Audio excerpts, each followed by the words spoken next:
Hi, welcome to Get Pod Local. My name is Joey Cade, and I got into politics in the 1990s. I was walking in protests against the Iraq wars. I had Bernie Sanders poster on my dorm room wall.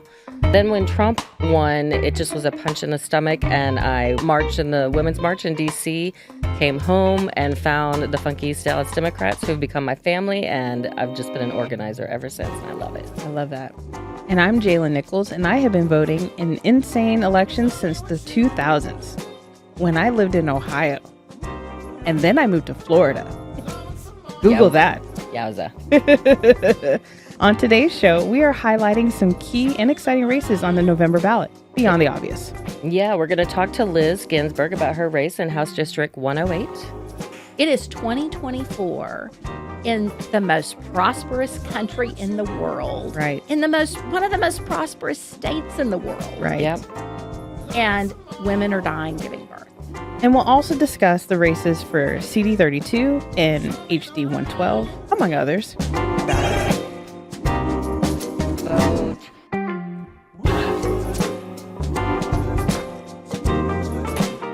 And I said, well, how hard can it be? Boys do it. And then I said, how hard can it be? Boys do it. That was Avery Bishop out on the campaign trail. She has been busy. Avery's race is one of the races brought up the most in our interviews. She's in one of those flippable seats, right? That's right. And she would make an amazing addition to the House of Representatives. Later on the pod, we're going to discuss her and a few other races. But first, recently, Colin Allred's opponent put out an insane commercial. Come on, Ted. While Colin was on the Brian Tyler Cohen show discussing other implications to a statewide abortion ban.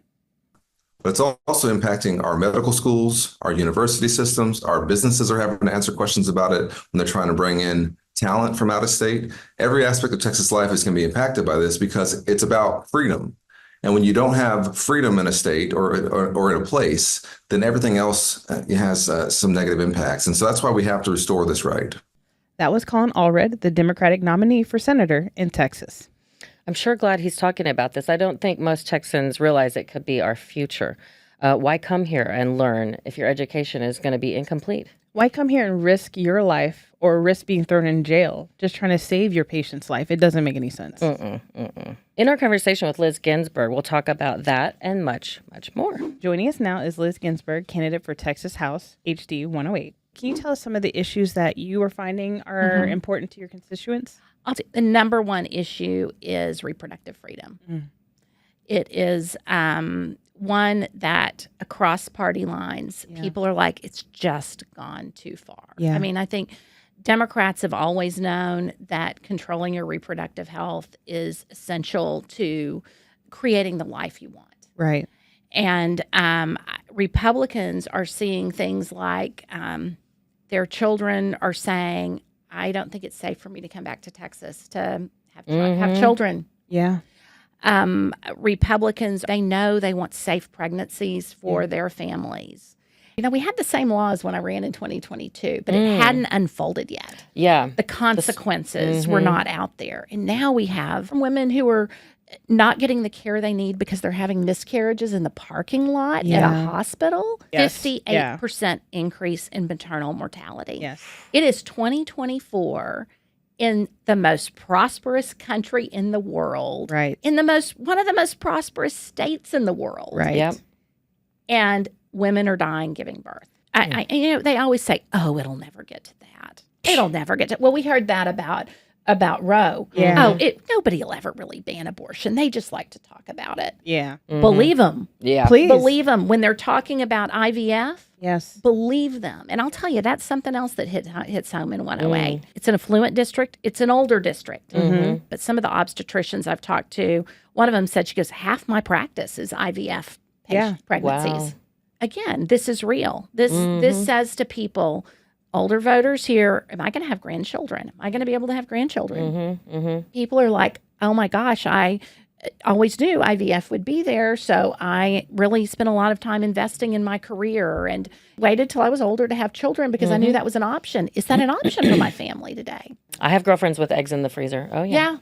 Yeah. Career women who are, Yes. still deciding what they want to do with theirs, but like to Yes. have someone else make that decision for them. Yeah. In UT Southwestern here, it's interesting because they're nervous over there because so much of their funding comes from the state. Yeah. The other day, a physician who's recruiting for one of their world-renowned programs who said, I can't get people to come to Texas. And it breaks my heart. I'm a seventh-generation Texan, and I love Texas. Yeah. I absolutely love our state. And it's also always been a place of possibility. There's a reason there are all these medical centers here. NASA. NASA's here. Yeah. The Texas I know is a place of possibility where great things happen, where you aren't afraid of the future, where you are working hard to move forward and innovate. And I just see these guys in the legislature who are scaring people and trying to cling to the past. And I'm like, this is not who we are. No. It's scary to think of the ripple effect, too, of that sort of we're creating like a healthcare desert, right? Because as you mentioned, UT Southwestern, that's one of the biggest training hospitals in the region. And if they're not training on all of this maternal health care, which they're not. Then we're behind. Right. And then, you also look at the impact it'll have on access to health care to everybody. Right. Because right now it's the obstetricians who are bearing the brunt of it. But I talked to a family practice doctor who said, I had a patient whose obstetrician didn't know what to do, was terrified about the consequences, and she came to me. So she's like, it was all of a sudden, this problem is my problem. Young doctors graduating, I'm hearing from medical students that, we invest a lot of state dollars in the medical schools here because we need more doctors. Yeah. Yes. The doctors graduating, a good chunk of them are like, want to practice in Texas. I wouldn't go want to. Somewhere else. Yeah, why would you? Yeah, why would And so the consequence is going to be that all of us have less access to medical care. That's what I believe. And it's going to take a while for it to all unfold. But we see it in rural Texas. Oh, yeah. Access to health care is a real problem. Yeah. And it will become more of a problem in the places where we never thought it could happen. If we don't turn things around, I don't want to sound too doom and gloom, because we can turn things around and make Texas a place where the best and brightest want to be practicing medicine, going into space, doing all of that stuff that we are known for that has made us who we are. Right. Again, not to make it doom and gloom, but every woman has a story. Yes. It may not be the most extreme, but at one point, some type of healthcare in this area was needed by every woman you've ever met. Absolutely. Absolutely. Yep. And we talked about IVF. I think access to birth control could be restricted. Yeah. Because there are men in the Texas legislature who simply don't get it. Right. This is not about caring about morals or ethics. This is about control. Right. I heard a funny, I want to say it was a podcaster, and I wish I could think who it was, but they were saying how we should start a new policy where if a man wants to be a legislator and wants to legislate women's bodies, he should be able to answer some bare minimum questions to show that he has at least bare minimum knowledge. And it's something like 95% of men do not know where a tampon goes. Nope. Literally, like if you said a tampon, they'd be like, all right. I mean, they really don't know, or they think like if we start talking about that, like all kinds of crazy things, like it's basic biology. Right. It's kind of like basic biology with NASA when they were sending women up into space. They're like, how many tampons and pads do you need? And they like gave them like 5,000 or something crazy like that. They're like, I'm only gonna be up there for 2 weeks. They had extrapolated it somehow super wrong, and it was like ridiculous. No, your math's off. Or just they don't understand it, you know? Yes. Well, and that goes back to things like, what do you have sex education in schools? Which I will say, it's hard these days to get your kids in those classes. It gives me anxiety in the sense that I want my children to have these classes. It's like I have to opt in 3 different ways. Oh, my gosh. In order to get him to even be in this one-time class to talk about these things. That's crazy. It's insane. Well, they just rolled into TV for us. Yeah, I know. It's like, I will say they don't split the sexes anymore, which I think is very smart, because that's sort of the point, right? Men should know a little bit more just of the basics than they have been told previously. Yeah. I wanted to go back just 1 second about Morgan Meyer, because I've heard you speak quite a few times, and I Yes. love the way you point out some really poor decisions he's made in his legislative record. Yes. That even since the last time you ran, things Yep. that maybe all his constituents should be aware of. So Morgan Meyer was a leader in banning abortions in Texas. And then that was in the 2021 legislative session, which I think have been some of his worst decisions. I've since learned from talking with folks who were in the room, he was leading those efforts, and there were no exceptions. He promised in front of the Dallas Morning News that he would advocate for exceptions. I don't think that's enough. I think every Texas woman should have the right to control her reproductive health. Correct. But he said, I would consider exceptions for rape or incest or the life of the mother. And so I followed up with him and I said, what are you doing on that? And his staff told me, oh, he's not doing anything. He's just focused on property taxes. So he lied last time to get ahead. On the school voucher issue, in November of last year, there was a vote on a Friday. He voted in favor of school vouchers. He voted against having it split from the school funding issue. And he is come out in favor of full school vouchers. On Monday, Greg Abbott endorsed him. Oh, wow. Yeah. Favors. It looks like a quid pro quo. Mm-hmm. I will also tell you, did I tell you, Morgan Meyer never holds a town hall. Yeah. Interesting. Morgan Meyer is inaccessible. His district office is up at his law firm that's hard to get to. He's not inviting people in. He's not saying, I want to hear what you think. And it's important to note his title is representative, right? Yes. So he's representing. Absolutely. Okay, I just want to make sure I got that. In the Republican Party today, there's no room. Yeah. It is, here is the list of bills you should support. And if you don't do that, we're going to take you out in a primary. And Morgan came very close to losing in this last primary. It was tight. He had to say yes to the vouchers. Well, no, I don't think he had to say yes Okay, to the well. vouchers. I think this is a district that would have respected him for not doing that. He would have had a tough race. But you know what? You do the right thing. Yeah. You do the right thing. I think there may have been a time when he was an independent voice. It's not who he is today. He votes for the most extreme legislation. He's a dependable vote for that. I've thought a lot about the tribalism and what is Representative Meyer. He tries to paint himself as this real moderate. Yeah. But when you really look at it, he votes the same way as the people who people say, oh, clearly they're the most extreme in the text. And I'm like, well, his votes are the same. I say he's not a tinfoil hat wearing Republican. Right. So he looks pretty normal, but he votes with them. With them. Yeah. So quit saying Morgan's moderate because he's not. I can't think of a friend on the East Coast was saying to me, one of those lamenting like, oh, Texas, you guys all, why does everyone vote red and all that kind of, you always hear that.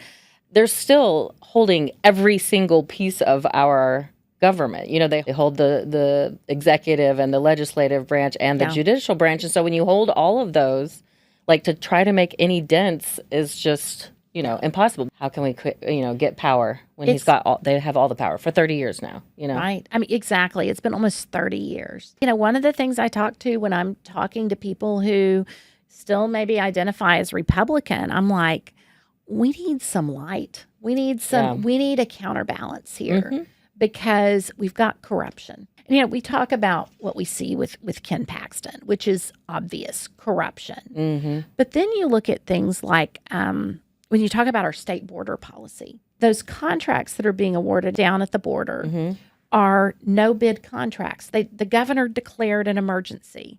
Oh, wow. You look at that and they're hiding data. Yeah. They're not, we don't know how effective these programs that we're spending billions of dollars on instead of schools, they're spending it down there. And those are no bid contracts. So handing out money to your buddies. I believe in accountability, whether it's Republicans or Democrat. We need to have accountability, and particularly in how tax dollars are spent. Then you look at the school voucher system that they're proposing. Again, tax dollars with no accountability. This is funneling money to your buddies. And that's what you get when you get 30 years of Republican control. Corruption. you get corruption. And if anything, we need a change so that that is not happening in Texas. This all makes it more sense why they're trying to take over the major cities, since they're mostly Democratic leaning. So it makes sense that they're trying to go after Houston and also Dallas. It's the local control Yeah. issue. Morgan Meyer, I believe he was the author of the Death Star bill. Interesting. He was a leader on that. He is proud of that, which I will tell you, it's one of the reasons I have so many city council members supporting me in this race, current and former city council members. And it's because they recognize they're taking power away from local governments, local counties and governments. And it's crazy because having grown up in a Republican home, local control was all they talked about. I mean, it was local control. And when I talk to Republicans, they've lost the mantle of fiscal responsibility. They're taking away control from local governments. This isn't conservatism. No. This is their own brand. And where's our privacy? Privacy, yeah.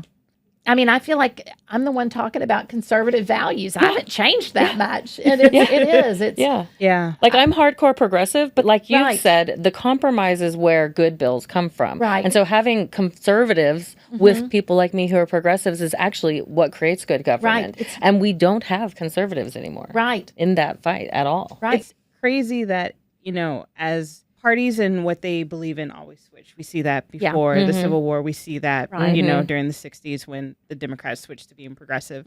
But it's interesting that the party that I grew up knowing as the GOP, the Republicans, how they were so, government's too big, get them out of everything we're doing. You guys should be able to do whatever you want, pull yourselves up from your own bootstraps. And the Democrats are like, we want you to be able to do what you want to do too, but we have these things to help you succeed. But now we're at a point where it's like the GOP is just all up in our business every step of the way. And it's like, who are y'all? And why do you care so much? Don't you have something to do? It's fascinating to watch even Reagan talk about immigration back in the 80s. You're right. I'm like, I agree with you. Yes, it was like the importance of immigration Yeah. to our communities. Yeah. He got it. Yeah. Yeah. I don't know how they lost their way, but So can you give a call to action to residents of 108, what they can do to help flip that seat? The first thing you can do is reach out to your friends and family who live in the district and tell them in your words why you're supporting me. The second thing is help us reach out to our list of voters. And that can mean block walking. We have block walks every single weekend. I love block walking. Absolutely. When the campaign can feel complicated and moving parts and things you don't have control over. But when I am feeling that way, I go and knock on doors. Yeah. I go talk to voters. Nothing brings me greater joy than asking somebody, what are the issues that are most important to you? And so you can be part of that. You can be part of that. You can be my representative at a door. So if you go to lizfortexas.com, you can sign up to volunteer. If you would like to make a contribution to our campaign, we still need money. And then remind people to vote. Yeah. When you go to vote, take a few friends with you. And the other thing is show up and vote all the way down the ticket. Absolutely. Because I'll tell you, I'm pretty far down on that ticket. Everybody knows all about what they're going to do at president and Senate. And then, we have some statewide races that are going to be ahead of me, the Supreme Court and Court of Criminal Appeals. And I'm getting on down there. Yeah. Because you've got to scroll through every screen anyway when you're voting. Yeah, it's not like you can save time. Yeah, that's true. You can't click Yes. submit to the end until you've gone through every page. So you might as well click You may as something. well vote. The further down the ballot, the more likely it is to impact your life directly. on a day-to-day Exactly. basis. Exactly. Yes. And if you care about reproductive freedom, if you care about our public schools, if you want to do something about gun violence, vote Democrat. There is a really clear choice this year. Well, thank you, Liz. This was wonderful. Yes. Well, thank so you. much. Man, Liz's race is one of the ones I'm watching. But Joey, are there other races that we should be looking forward to? Oh man, so many good races, Jalon. There are just tons of impressive, qualified, passionate candidates running to flip seats and that we need to reelect. Like I said, so many amazing folks to watch for. And it looks like a very diverse group too. And I feel like that represents Texas more than, I don't know, Ted. Well, that's our show. Wait, Joey, have we discussed the props? We said we were going to talk about the props. You're right. Okay. We're going to cover them every episode. Thank so you. It's important. Yes. The first 15, A through R, you're going to vote yes. Yes on A through R and no on the last 3, S, T, and U. Don't vote stupid. No to props S, T, and U. And this isn't just like left-leaning people in the city. This is everybody saying it. From everybody in city council to our Republican mayor to the Dallas PD, everybody is saying vote no to S, T, and U. And it's not enough for just you to know this. Please make sure your family, your friends, everyone you come across between now and November 5th know to vote against S, T, and U. Each one teach one. Now, can we go? Yes, now we can go. Thank you guys so much for joining us on this episode. Make sure you like, subscribe, and follow us wherever you can. Episode guides are available with more info, links to the things we spoke about, and more on our guests. And if you subscribe, these episodes and the episode guides, we're going to go right to your inbox, so you don't even need to look for it. Thanks for joining us, and remember, Don't vote stupid.